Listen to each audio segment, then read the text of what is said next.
All right, now it's the House Energy and Commerce Committee that's going to be grilling Twitter CEO Jack Dorsey, only Mr. Dorsey for the time being.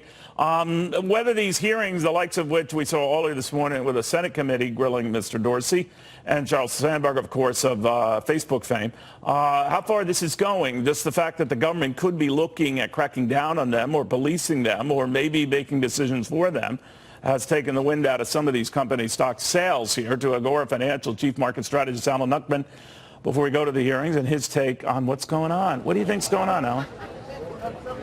A little bit of a price pause, some unwinding, some profit taking. Remember, this happened the last time they had to testify in front of Congress. Remember, the Facebook got knocked down, but as soon as the hearings were over, it had a big bounce. So let's see if that happened once again. See if we get a relief rally if nothing significant comes from this. So do you think that when all is said and done, I know you just look at the investment side, that if the government were to try to get involved or try to deal with someone like Sheryl Sandberg and Dorsey, both saying in different ways that there's only so much we can do, and the government decides to say, all right, maybe we can do something, that generally is an anathema to investors.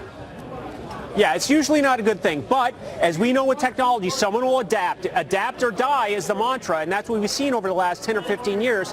Things have quickly moved along, and there'll be a new, better mousetrap if these guys get bogged down, and there'll be a new technology that takes over. It happens over and over again.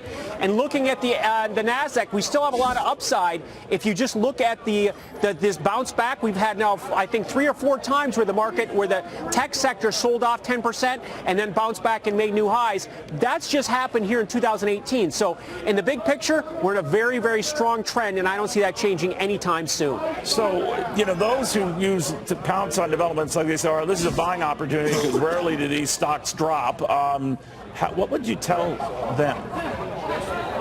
Well, I was just looking at Twitter as a buying opportunity. Now, I'm an options trader, so now this is an increase of volatility a little bit, so it may not be the best time just yet, but I'm keeping my eye on Twitter and Facebook and some of these tech stocks, and we've seen in the past that, there are the times that you have to step up and take a shot at it and on these pullbacks and see how it reacts. And if you don't get some follow-through, positive follow-through in the next couple weeks, then maybe drop out and reevaluate. But every other time we've seen this be a buying opportunity, and I don't think it's different this time.